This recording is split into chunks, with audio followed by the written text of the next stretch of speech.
Hello, everybody. My name is Alex Buriak. I'm the Senior Vice President over at Jet Lending. And today's educational topic is going to go over how do you come up with the offer price for purchase price when you're buying investment real estate.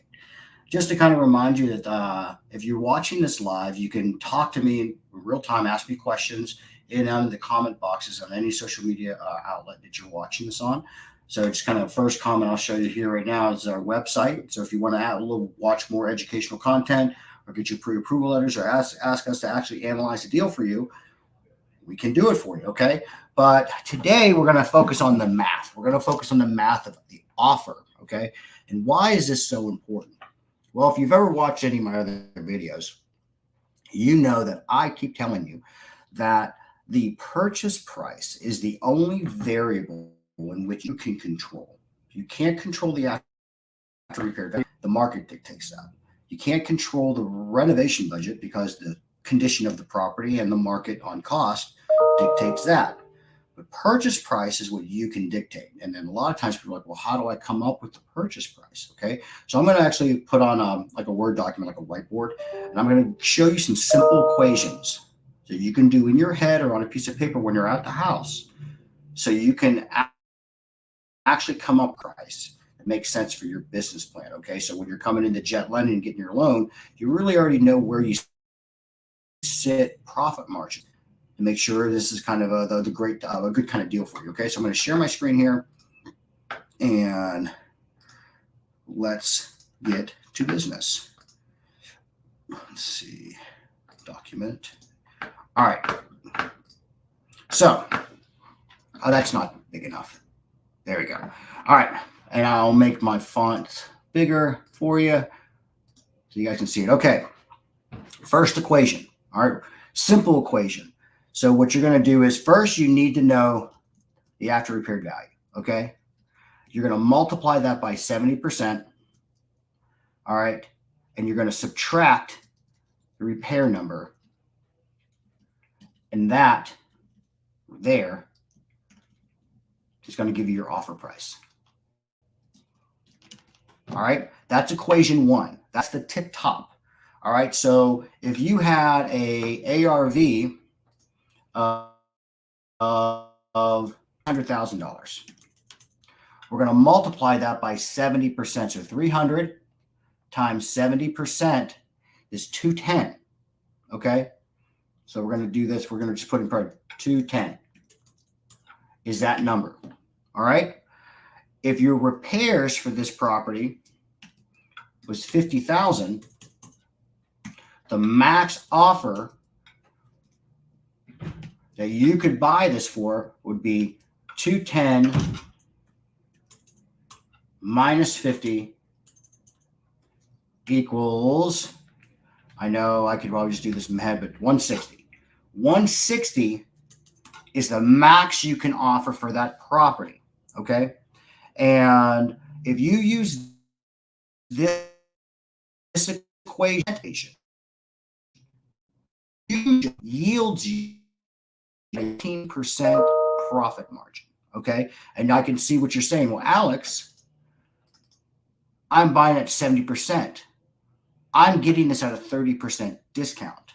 Okay. Well, 15% is your projected net profit. The other 15%, all your other fees, all your closing costs, your holding costs, you're paying the HOA, your lawn maintenance, you're to pay while you're in the loan. Okay. Usually equates to about 15%.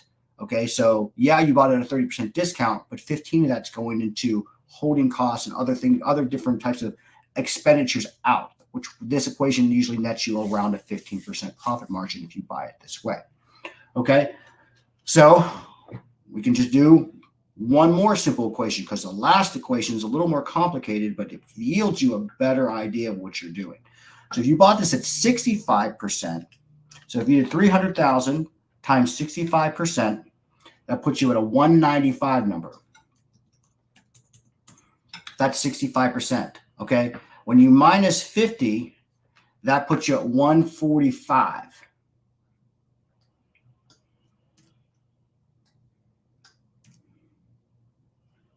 Oh, 195.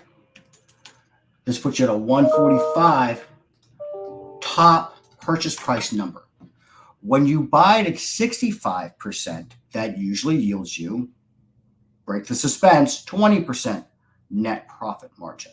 Okay, so these are really, really quick ways that you can come up with a purchase price when you go into a property. Now, I know what you're saying. Well, Alex, how do I consider this repair number? My contractor hasn't gone there. This is going to come with experience. This is going to come with you walking in and say, this is going to cost me about 50 grand. It needs everything. Okay, and it's 1,200 square feet or 1,300 square feet or whatever. Okay, so it kind of, and then you can start estimating with your team. If you haven't spoken with a team, even if you haven't bought a property yet, you should be speaking with general contractors and things like that, asking them what their normal, like, hey, listen, what's turnkey 1,500 square foot house and spring, how much is that running you? How much are you guys charging? Because they charge they can charge like a 9% margin, on top of things. That's how they make money, managing the deal. So you start getting with your team to kind of get an idea of the repair number. Here's a different equation that you should really consider. Okay. So you start off same way. After repaired value, you subtract your purchase price. Or you subtract, no, not just the purchase price. So we're looking at purchase price here. All right, so your buying costs, okay, origination, things like that. You subtract your holding costs, how much you think it's going to cost you as you hold the property, okay? You subtract your repair amount, okay? You subtract any cost to sell it. Most likely you're going to have to pay another title fee, commissions to another agent, things like that.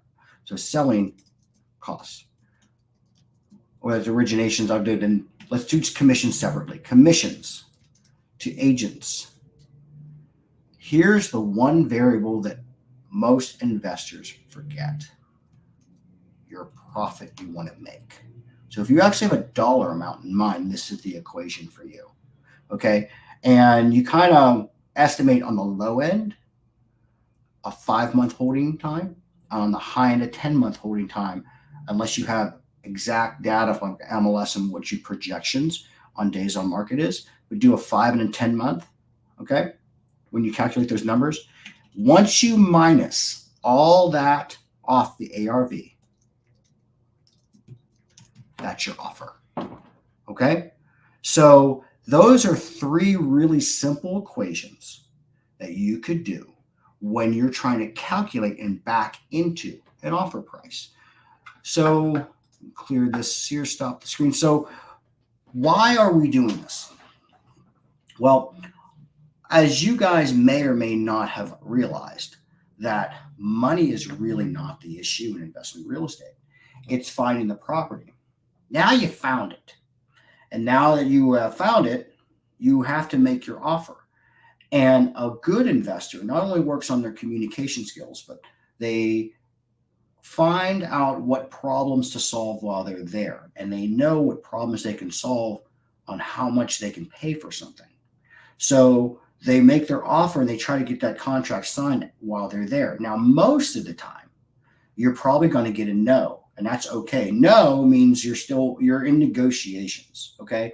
If you make an offer and it's a quick yes, you probably could have bought that property for a lot lower than you did. Okay. Don't be afraid of no. No means you have to follow up daily, weekly, monthly, until that property actually closes and funds at a title company.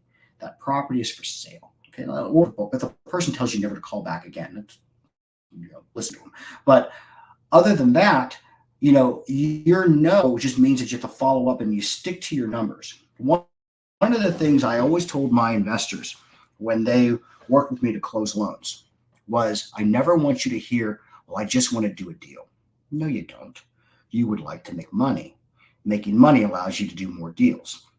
Okay. So when you come to Jet Lending and work with my team, can you buy more properties? Can you do things more efficiently and effectively while leveraging debt. Okay, so I hope this helped. I hope these 3 equations help you guys as the weekend do some hopefully finding some properties to buy, and hopefully I can give you the money to buy them. Okay, so check out our website, jetlending.com. You can call us, you can text us, you can email us. You can hang out on our website and watch as many educational videos as you want. You can reach out on any social media platform and see all of our education and our ideas and how we can help your business. Okay, so I hope this was helpful, and I hope you guys have a great day, and we'll talk to you later.